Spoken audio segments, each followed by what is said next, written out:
Okay, so this week we are going to do something a little bit different. Welcome to Loose Cannon, where I go through different iterations of characters or franchises that I either know a lot about or like for some reason. This week we restarting with the duplicitous, shrill-voiced, eternal second in command of the Decepticons, Starscream. I'm an adult. You are either lying or you stupid. I'm stupid. I'm stupid. One of the most popular of all of the Transformers.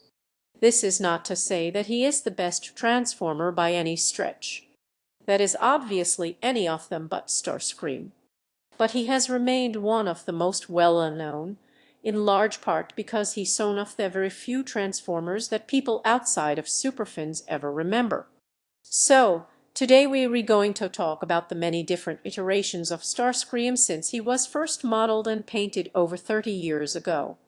Why should you be the supreme god? I am a much better choice. And because there are a finite number of hours in the day, I will not be discussing every depiction of Starscream ever. My big blind spots are the comics and the video games and the toys, which— Shut up. You want to discuss those versions. Be me guest in the comments. Talk about Kiss players all you want because— Oh me. No, this retrospectively, only the cartoons and, of course, my Starscream. Starscream's most prominent characteristic is that he is duplicitous. The Decepticon who plans his escape is hardly a failure. He pretends to be faithful to Megatron, but really wants to be the leader of the Decepticons. He's also really bad at hiding this. Like in this episode. Like in this episode where the Decepticons get stuck in a time portal and decide, hey, I'll wait here, why over Camelot? Because it's there and finally Starscream will have something to rule over. Yeah. Aiming Lord Starscream to stand invincible in this primitive world. So with all this in mind, Starscream was and continues to be one of the most popular Transformers. Especially with the ladies. This makes some sense if you consider that the ladies also love Loki. I said,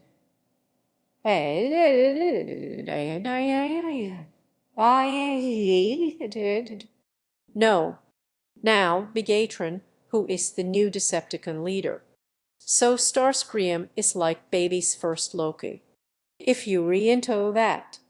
Gone Starscream is about as shallow as a puddle, but one episode, Fire in the Ski, could be argued that it gave him a little bit of depth. Starscream, why are you so concerned about this creature? Because I knew him once. Like like an inch, and that might explain the Fangirl Army part of it.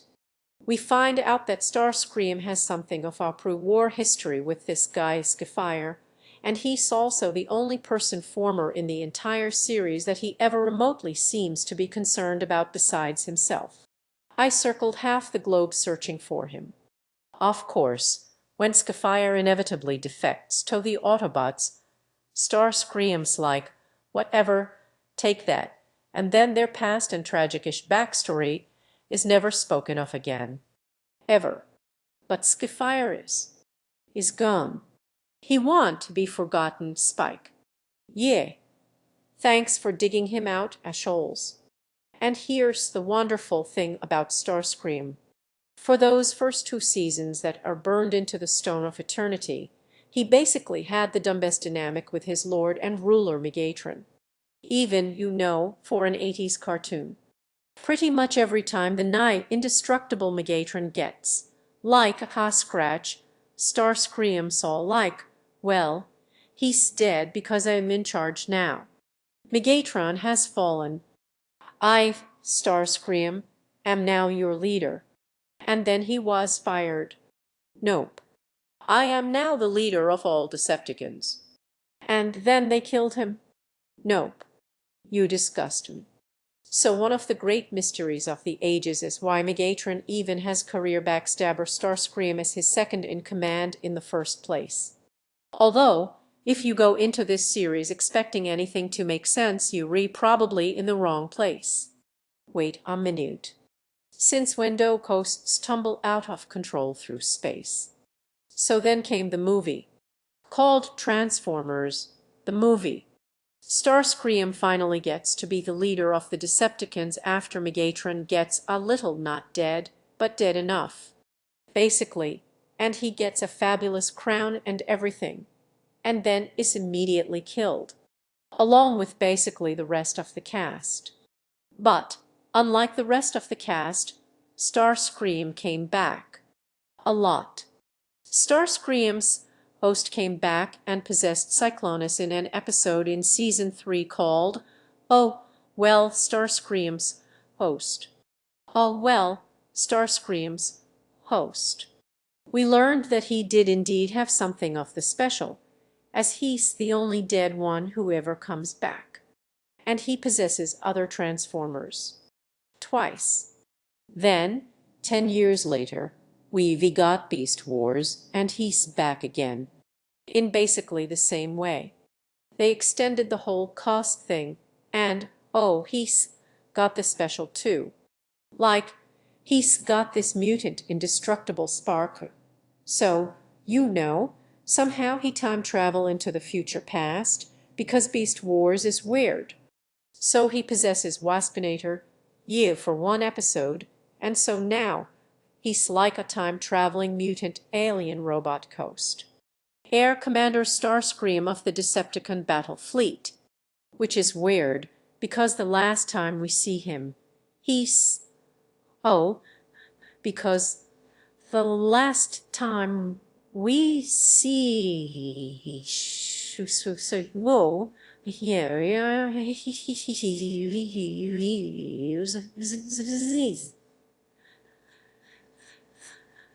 signs nine signs of wrong, so wrong.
I live again. Oh, so he gets a new body, and the last time we see him, he's floating around, out there in space.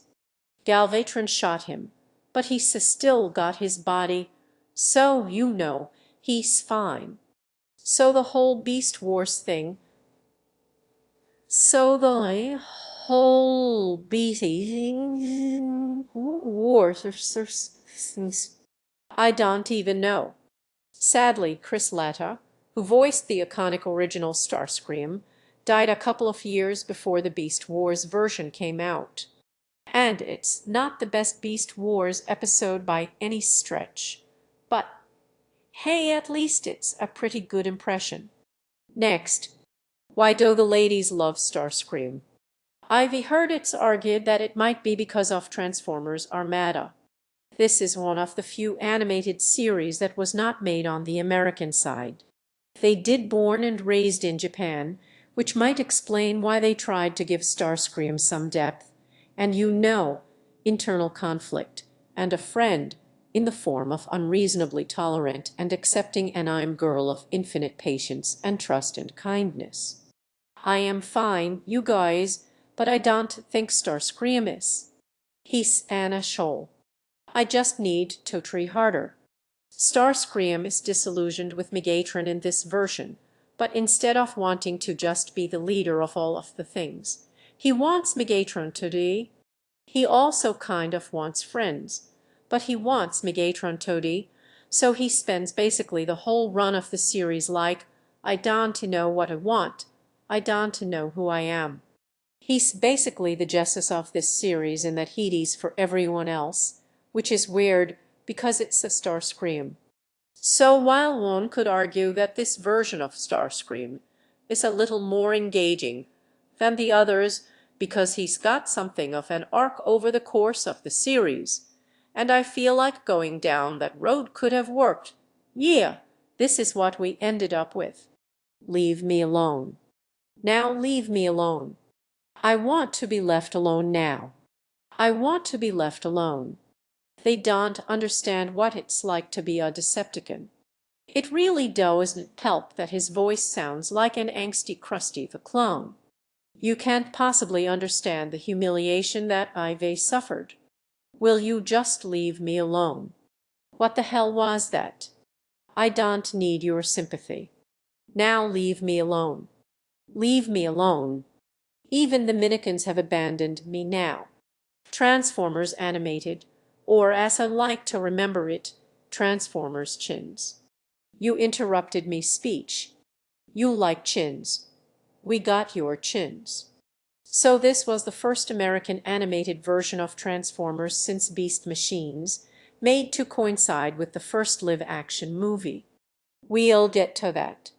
Unlike with Beast Wars, where they had an entirely new cast and premise, this one is more of a return to basics for a younger set, with basically the same, but much smaller, cast as the Gone cartoon.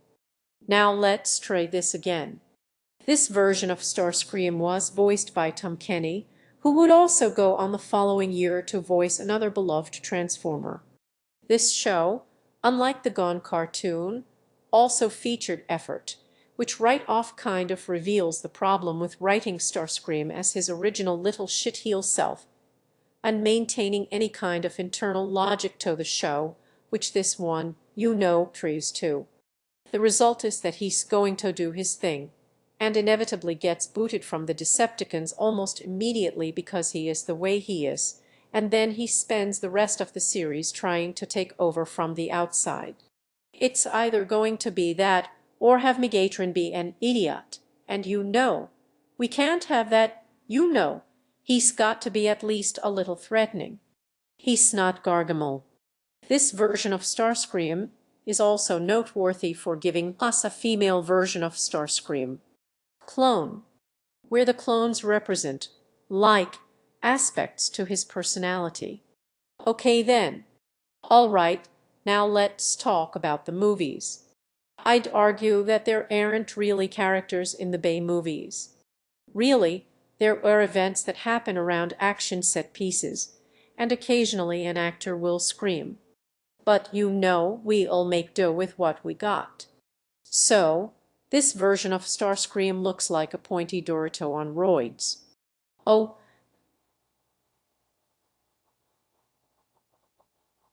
so, in the first movie he doesn't show up until basically the third act, and one must presume he's been off-screen chillin' somewhere.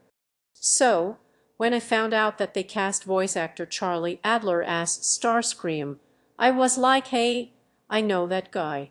He's perfect. You might know him as Ickis or the Big Heads, if you may age, as well as a zillion other things. So, I was kind of surprised that this was what we ended up with in the first movie. Where is the cube? The humans have taken it. He only had, like, one line that ended up sounding really generic, and I'm guessing he had to sound like a toy-selling Betas. One line. The humans have taken it. And then Megatron's like, you fail me yet again, Starscream. See, I guess that's supposed to be like a little fan moment, like wink wink, nudge nudge. You have failed again, Starscream. It's like what? Who is this guy? Why did he fail you? Because of the thing he got away. I mean, he just showed up. He just showed up. We don't know who he is. They don't even mention that he's Megatron's second in command in the movies, or that he's been in charge these last, oh, however many thousand years they said it was. So impressive. In fairness to Mr. Adler's voice work, it got better. By which I mean, he was allowed to be more interesting in the next two movies. Megatron, I was so relieved to hear of your resurrection, which is one of the very few things you can say was an improvement on the first one. Someone had to take command. He also gets a little more screen time, which I presume is why. But the movie is kind of quietly omit the whole Starscream trying to supplant Megatron thing. They did maintain that sadomasochistic dynamic, but at no point does Starscream ever try to take over the Decepticons. So the result is just that Megatron's kind of an shoal. I can't even rely on you. What a simple insect. Again, like every other character in these movies. No, Optimus. So with Starscream barely in all three movies, and when he is, he's just kind of there. My master, such a brilliant scheme. Basically, at no point is he interesting or memorable. If you don't know Transformers, you will be bored and confused. And if you don't know who he is, you will be disappointed. So I don't know who this is for. At some rare points, they'll play him like he's this badass. But in the end, he gets taken out by actual cannibal Shia LaBeouf. And that's all she wrote. Next. All hail Starscream. Aw, hell mother whining yes. This Starscream is fabulous. He's also the best one. See, Gone Starscream is always going to be me favorite because the silliness of him just fills me with such a glee, and also nostalgia. Hello. I've had enough of this chivalrous nonsense. Transformers Prime, so Starscream is just the best package. He's the best written, the most engaging, the best designed, best acted, most watchable, most fabulous a plus Starscream. And it only took us 20-some trees to get to this point. But once he finally hunkered down and watched it, this series honestly, in me opinion, rivals Beast Wars in terms of just being the best one. But I always had a hard time with Beast Wars anyway for a number of reasons. Although Beast Wars does win on one count. No annoying kids. That's a discussion for another day. We supposed to be at a rock concert. Do you know how long I've waited to see Slash Monkey? Oh, forever. So Transformers Animated shows us the problem with having a character like Starscream in a show with a storyline that goes for any number of episodes and actually changes from week to week. Unless Megatron's a moron or the show doesn't make any sense, he's going to get booted and spend the rest of the series in a subplot. And the Megatron in this show is a stone-cold badass. Despite your treachery, I've allowed you to carry on this long because I took a certain delight in following your string of failures. But you finally become tiresome. But you finally become some finally we become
And somehow they managed to more or less stay on the same team for almost a whole season before he inevitably gets booted.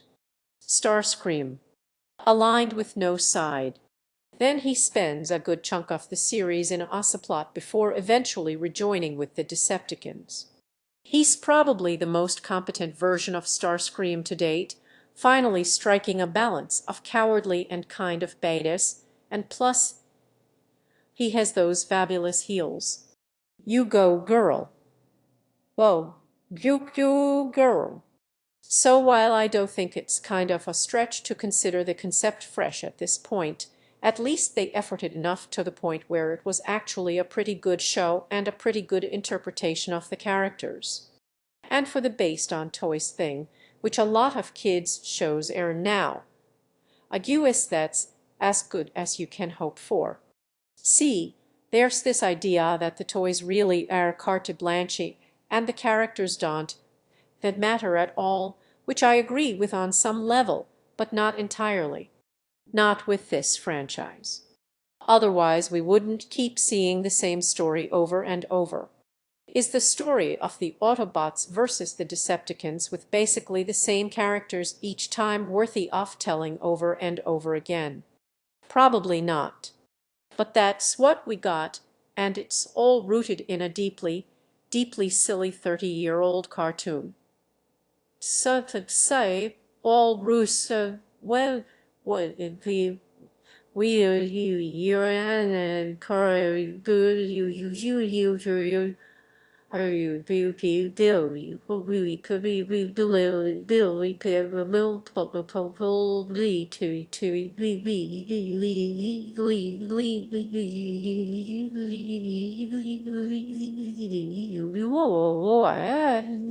dear older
Nobody touches back on me.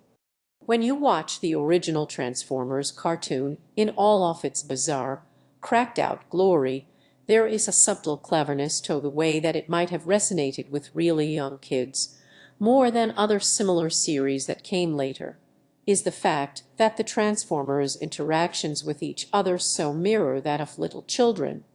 No I'm the leader, no me, and then no real consequences ever. As an adult, that's pretty dumb. But as a kid, it resonates. So when it gets adapted into different media, be it more adult or just more sophisticated, it's almost like a challenge. How can you take an admittedly pretty limited character and rehash it over and over and yet make it still work? Especially if you were trying to go for a more sophisticated audience, which kids are nowadays. Sorry, Gen Wires and millennials. So what is the continued appeal of Starscream? The key word here, I would argue, is motivation. And this is an integral aspect for any compelling character. Walter White, Tony Soprano, Mystic, Loki, Tony Soap, Stopo, Papaya, Local, Whether they read good goys or bad goys, they read deeply motivated, therefore compelling, therefore you kinda like them. You were made to be ruled. I give the orders now, and this is me castle. Your character can have the most convoluted, deep, meaningful, intricate backstory of all of the characters that have ever existed, but if they don't want something in a narrative that makes them a bit tougher to grasp onto and identify with. So next to pretty much every other character on the show, not only does Starscream show the clearest and most consistent character motivation, but also the most well-defined personality.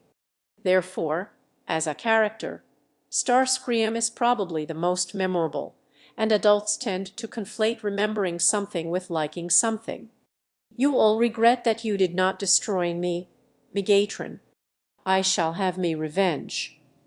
I shall have me revenge.